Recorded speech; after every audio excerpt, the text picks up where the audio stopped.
For most, Sarasota is paradise. Perfect weather, beautiful homes, and the #1 beach in America. People from all over come to visit, but for some, they come to live out their darker fantasies.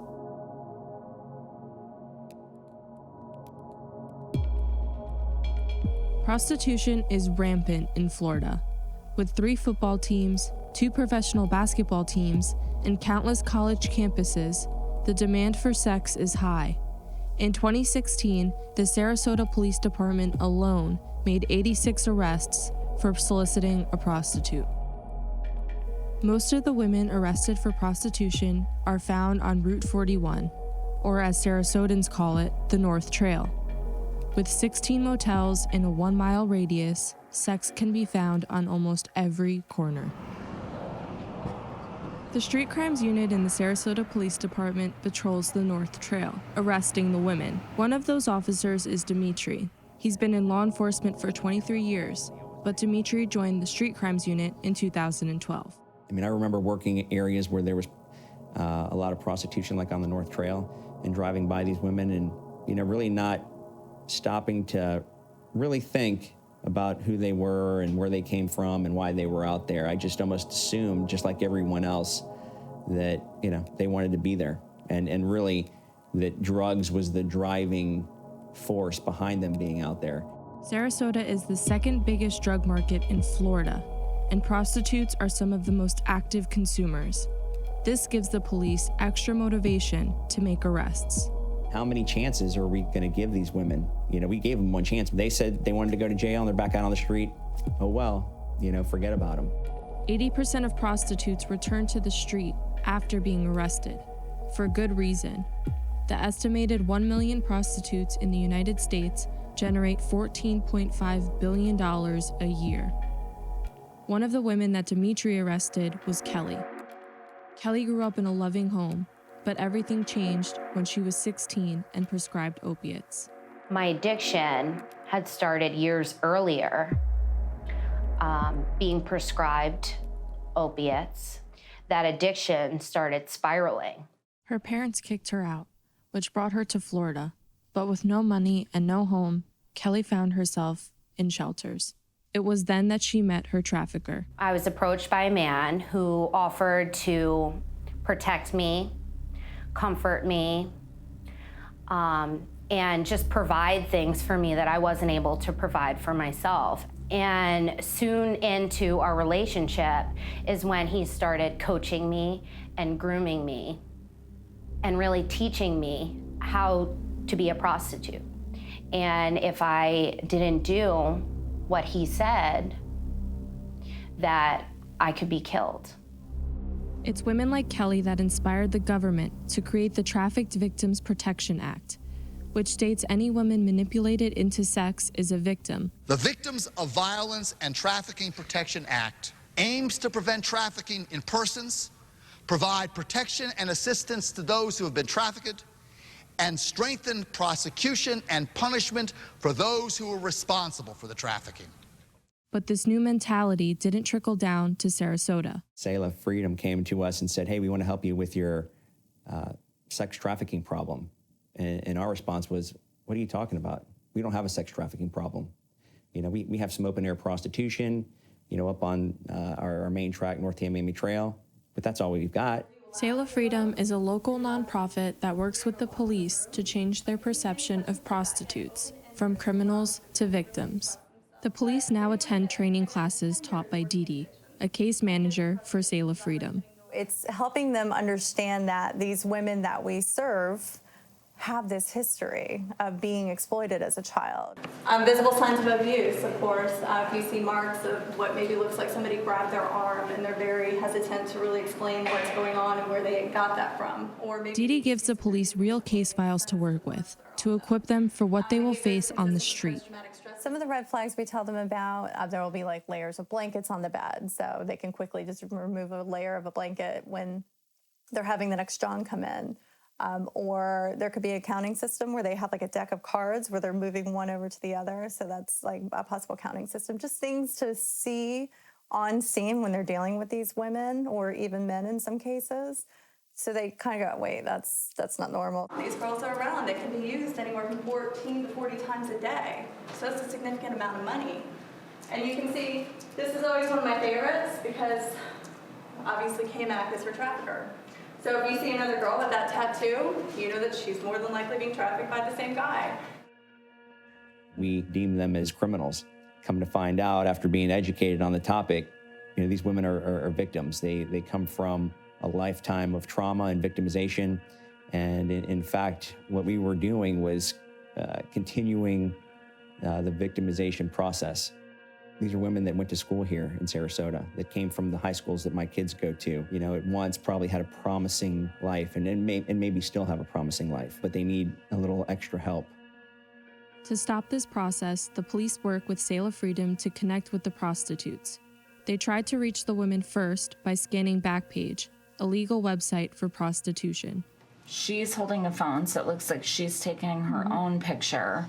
A lot of times, though, they'll warn you about like stockings and kids' types of clothing. Children will wear it.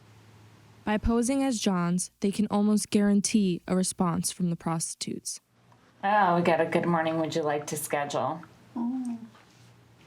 How much time am I looking to spend? This system is so elaborate that many women and their traffickers created their own language using emojis. It's payment, essentially. They don't want to say money because they're afraid if they say money, they can be arrested for it. But if they say roses, that they can't be arrested. And she obviously was really concerned about that by asking about law enforcement and stuff ahead of time. But most women started catching on to this method of communication. So the Sarasota police decided a more effective tactic was to meet these women in person. The more they see us, the more we're around them, the more they're trusting of us. That has been the bridge, basically, for Sarasota Police Department.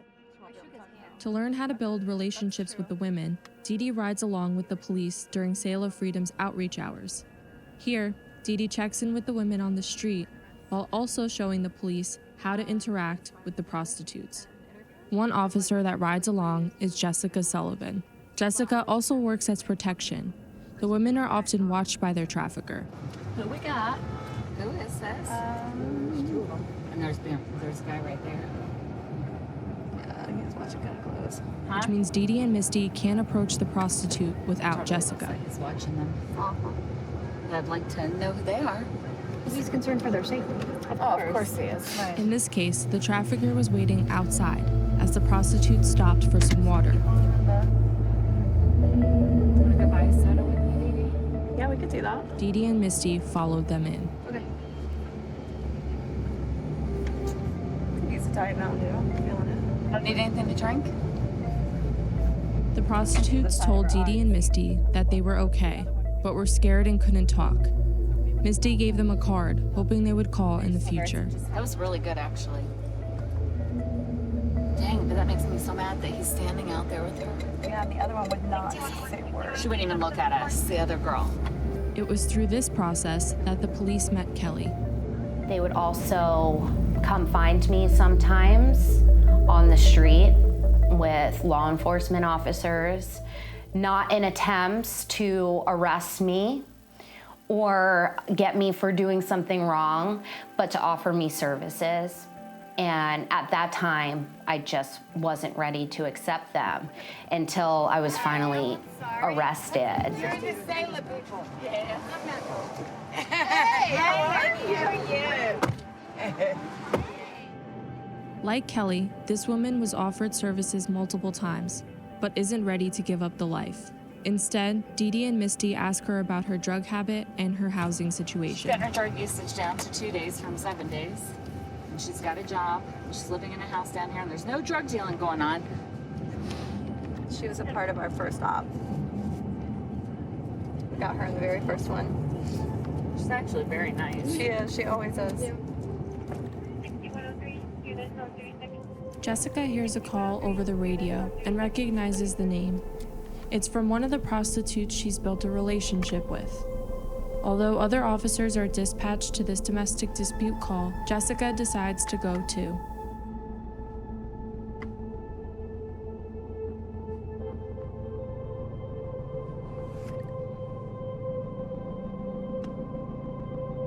After an extensive conversation, the prostitute makes a promise with Jessica to start getting clean.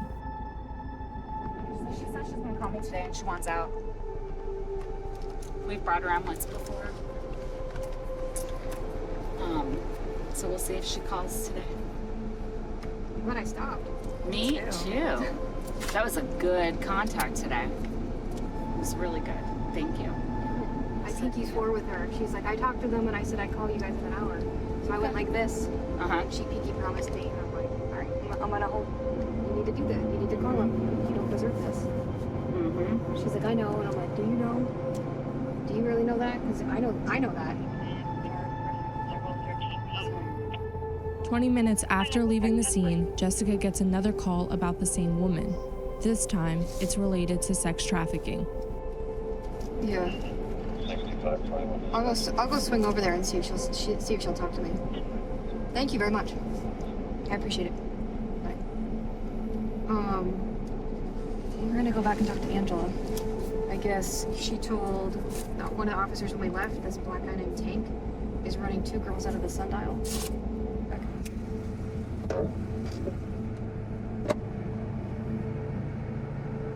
Jessica talks to the probation officer and the prostitute about the call. She decides the information is credible and wants to investigate the claims further. But she drew us a map, so I know which room. So we'll go swing over there and see anything. So, but he was running her out of there too. So. Oh, was he? Yeah, that's how she knows all it. And I guess he's selling a ton of heroin and crack out of there. So we're gonna go through the sundial. And she drew me a map of what hotel room. Very accurate. Very, yes. It's upside down. Oh, right. That's where the room is. Yeah, so we're gonna pull in and it'll be on the right. Even though Jessica didn't find anything, it was an important moment for her. Her efforts during outreach were working. But she's always been very upfront with me and honest and stuff. So I do believe her. Prostitution arrests have gone down in Sarasota by 20% in 2017. Now that the police are treating prostitutes as victims, their focus has turned to the Johns. These are so tight. All right, we'll fix them. Oh my God. I've never done this before. Oh my God. A lot of people say that prostitution comes along with addiction, but that's not true. This is men preying on vulnerable women and using their addiction as leverage to exploit them. The scariest part is not knowing whether I was going to live or die. There were Johns that carried guns, they were aggressive, they were on drugs, and they were unpredictable.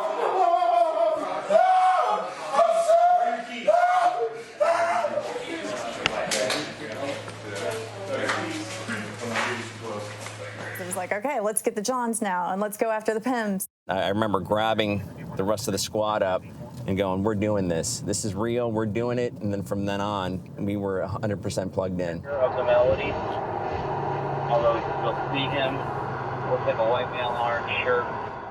Here's how it works. The police will send out an undercover cop to pose as a prostitute.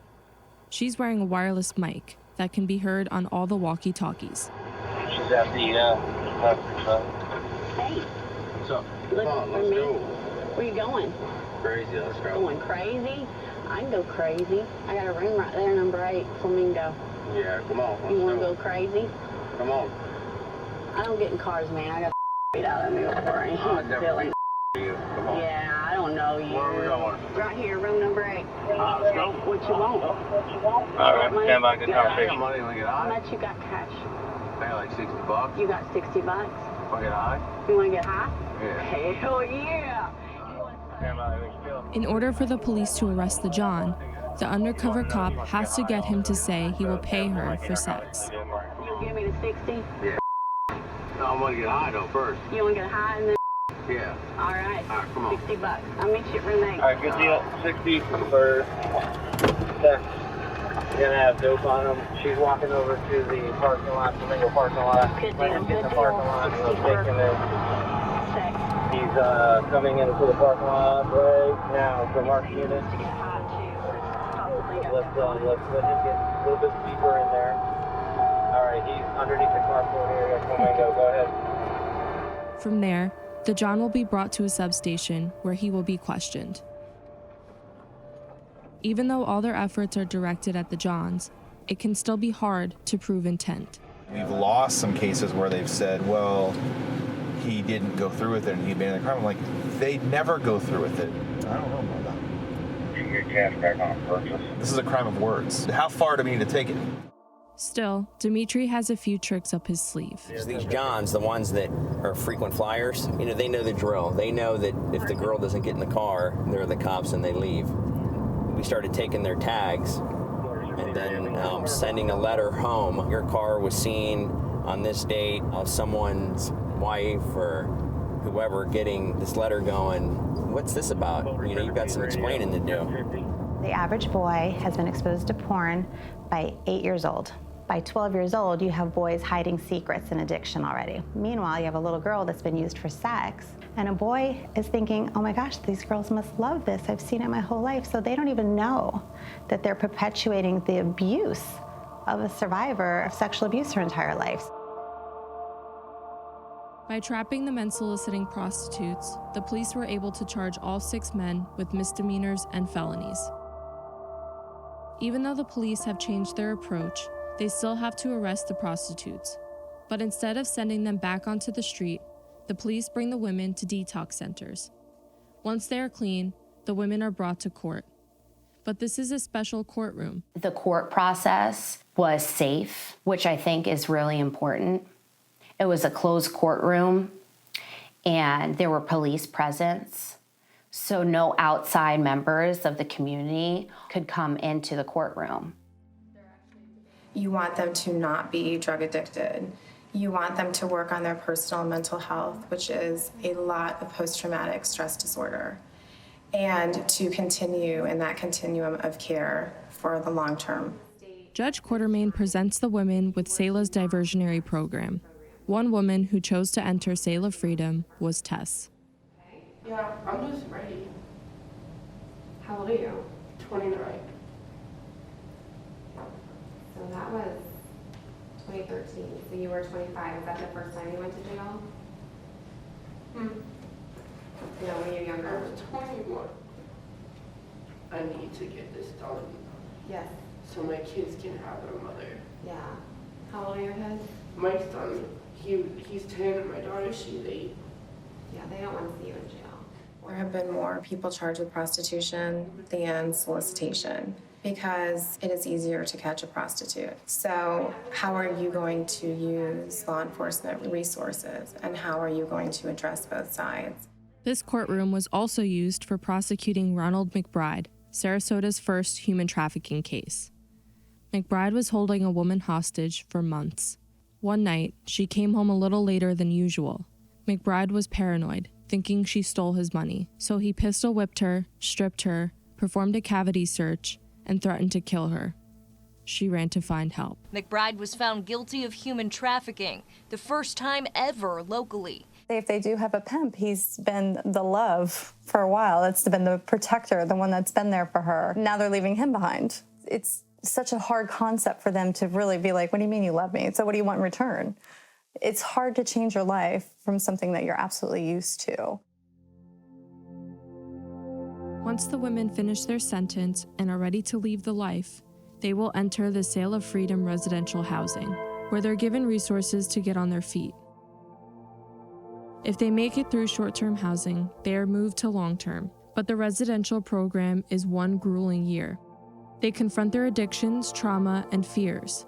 While hundreds will go through the short-term housing, only 8 will be taken into long-term. Selah itself means to pause, to rest, to reflect. These girls don't even know how to be still. They've never had a chance to just wonder, like, what do I love? It takes them months to learn to dream again. Those months are filled with a packed schedule. The women study for their GED, take classes to learn new skills for work, and some start the process of getting their kids back. At the same time, the women are learning to love themselves.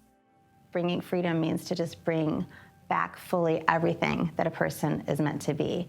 So often, like, identity gets stolen, confidence gets stolen, and so the mission is to just rebuild every part of your life that was stolen. All of the women will go to therapy with Dr. Quintel. One of the roles that I have with Selah is to do trauma resolution treatment. The nature of what we now call post-traumatic stress syndrome or post-traumatic stress disorder is that something in their environment is reminding them of what they went through, and our brain emotionally has a tendency to confuse things that are similar, but mapping them as same. I'm really interested in framing what it is that we would want different for the person's life now. Once we get that, then it may lead to clearing out earlier stuff, but to me, it's really, how do we want to improve things for you in the now so that your life works better? Kelly made it through the program, graduating as a trafficking victim advocate. Now, Kelly is working with Selah Freedom to help the women who were just like her. For so long, I had been brainwashed into believing that my life was worth nothing, that I was expendable. I had men that put a price on my worth. And today, I know that I have a value that is priceless.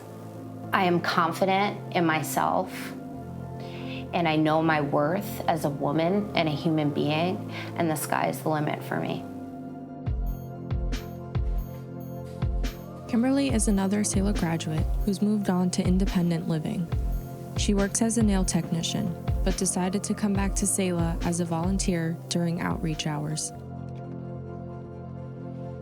These outreach hours are meant for women to get hygiene products, food, and water, a lot of which is not available to them while working on the street. Now to watch the growth and how far you've come from that moment of I'm not worth saving, and look at all the wonderful things that you're accomplishing. I mean, you've gone to school, now you're raising up into a position of leadership, so I love that you would have that firsthand experience from like being in those shoes. I had to hit my rock bottom. My rock bottom was my felony, my felonies, which are gone. So, yeah. Kimberly is in the process of enrolling in college to get her degree. The core of what we're trying to build with the community is that we can work hand in hand and trying to solve some of these issues that have been going on for years. Things evolve, society evolves, thought processes evolve. And we have to be open to, knowing that there are other ideas out there that we probably haven't thought about, and we have to listen to them. It's touched my heart, really, to be able to be involved, because there's many people that are involved here in the mix. People here at the police department, from Selah Freedom, from the state attorney's office, the judges. This is a community effort. If my career ended today, I would feel like it was a success, like I did something positive as a police officer.